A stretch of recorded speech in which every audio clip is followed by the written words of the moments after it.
Welcome to this Perfumes channel. Today we're talking about criminally underrated perfumes that don't get talked about enough. I just love them and you probably don't know about them. So if you love fragrance just like me, subscribe to this channel, follow me here and let's do this. Let's give you the best of the best. The first fragrance that I absolutely adore, but it's not the one that is like the most popular from this brand. It is Couleur Vanille Eau de Parfum from L'Artisan Parfumeur.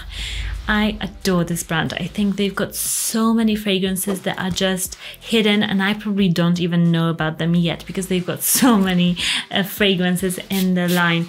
And oh, this vanilla is such a gorgeous vanilla. This I describe as a Kinder Egg vanilla. You know that vanilla scent from a Kinder Egg? It's the best. I just adore it. This just took that and made it into a scent. There's also a lot of saltiness to this fragrance, which makes it so fun and so sparkling in the nose. It's very like itchy in a fun way when you first apply it. It's such a fun, gorgeous vanilla.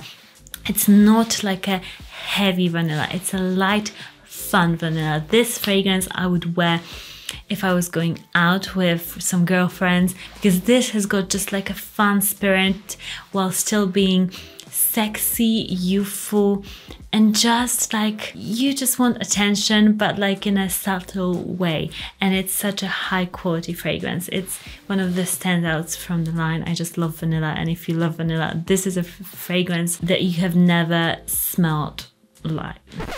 Let's just rewind. This is a vanilla you have never smelled because it's just so different to any other vanilla I own. Next up is a fragrance from Carine Roitfeld. She came out with her fragrances and one of the ones that I adore is Vladimir. This fragrance, to me, this is beautiful, incensey, iris that is a bit coconutty. This fragrance, if you love fragrances like Philosopos or if you love fragrances like Gris Chanel, this has got this beautiful smoothness and just indulgence and beautiful fragrance in it. It's just stunning, it's ladylike, it's gentle while still being very present and very there. I love this one so much, and by the name of it you wouldn't think maybe it was like such a feminine fragrance, but to me this is a very feminine scent and it's just stunning and hugely underrated. Next we've got Enigma Oud from Roja. This fragrance combines Enigma, one of my favorite Rojas, and also oudy notes. This fragrance, it's so luxurious. It really is underrated in my opinion because many people just go for Enigma Parfum or Sweetie Oud for that sweetness and that just stunningness that Roja always produces. But this is, I would say, the best of both worlds because it has got some oud in it while still being very light on its toes and floral and just very feminine and very luxurious. This is kind of a fragrance that I would see royalty wearing. Very kind of cold in that way that I would, if I smelled somebody who smelled like this, I'll be like, oh my gosh, I don't know if I can sit with them, but I want to be them basically. So this is that sort of a scent and I think it's criminally underrated. Next fragrance is BDK's Tuberose Imperial. I said to you that I would give you more of a review about this one once I wear it more, and I adore it. I think BDK, there's many other fragrances that people gravitate towards, but this is such a great fragrance. I think it's criminally underrated because the tuberose in here, it's candied, it's young, whereas sometimes tuberose is very old smelling, mature smelling, I would say, whereas this is a fun tuberose. I would say even somebody like teenager could wear it, which is hard to do with a tuberose fragrance. I think many fragrances are more mature smelling. So yeah, I adore this one. I think if you love tuberose, try it. Next up, we've got a Penhaligon's fragrance that my husband insisted this one should be on this list. So I gave up trying to say no. He thinks this fragrance is underrated. Let me know if you think it's an underrated fragrance, because I know that I don't talk about it enough, but I don't know if like people around talk about it more. I allow myself to join the video. Yeah, he's going to tell you why it's criminally underrated. Women, buy this fragrance. This is really good. Also, I don't know whether people on YouTube or on social media and different places where people talk about it or not, but it should be talked about a lot. This smells quite mature, like for mature woman. I mean, it's not for like a 15-year-old girl. I wouldn't. But it's not mature as in like for 70 and up. No. It's just more grown up. It's a fragrance for a grown up. For a woman, not a girl. Exactly. Yes. Yeah. It reminds me of some sort of posh hotel. Yeah, it does actually. Of an posh English hotel. It does, yeah. And like this person, like she's a lady and she's got money. Yeah, she's financially secure. I'm just saying same things. That's what this fragrance gives you. That's the vibe I'm getting from this fragrance. Yeah. So yeah. And the bottle is super cool. Yeah, I love the bottle. I don't wear it enough. I don't talk about it enough. But sometimes I just forget about fragrances because I've got so many.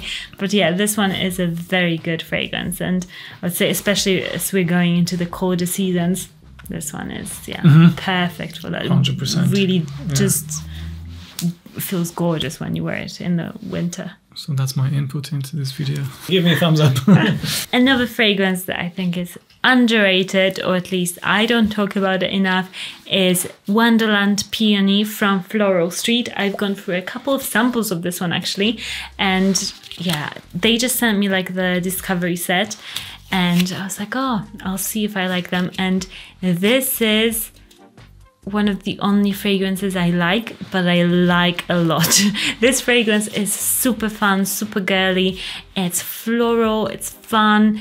It just makes me smile, okay? This fragrance, I think, Floral Street in general, it's not talked about enough, but this fragrance in particular, I think it deserves so much more hype because I think it's super likable. Any woman could grab it and would love it. It's an amazing fragrance to gift somebody. If you want to gift a fragrance to somebody, whether it's somebody who's old or young, it doesn't matter. This fragrance just gives you like an uplifting spirit to it. It's super fun. And the last fragrance that is criminally underrated, and I found myself just really, really appreciating it and loving it this year, is Petra by Masque Milano. I mean, I unboxed it with you in one of my hauls, and ever since then, I want more and more of this fragrance. The spray is amazing, and the fragrance is just gorgeous. Cécile Zarconian has done such an amazing job on this fragrance. It is just like a grown-up woman again. The citruses in here, the bits of patchouli, the whole earthiness in the back of the fragrance, how it just projects and really is long lasting. I smell also a bit of honey in here. It reminds me of just like a bee, because bee to me it like goes around all the flowers and you can smell the flowers in this fragrance and then a bit of honey. It's such a gorgeous, natural smelling scent. Reminds me a lot of Coco Mademoiselle, but it's not the same to me. It's much more beautiful and robust than Mademoiselle. Such a great scent, criminally underrated. Just, yeah, if you love beautiful, stunning, like professional fragrances for work, this would be a great fragrance for work, I think. It really projects confidence and makes you just feel like your full self. At least when I wear it, this is how I feel. Let me know what is your number one criminally underrated fragrance that nobody talks about but you absolutely adore and you're just like, why is nobody talking about it? Follow me on TikTok and Instagram at Monika_Cioch and subscribe to this channel. I would love to have you as part of this community. I'll see you very soon. Bye guys.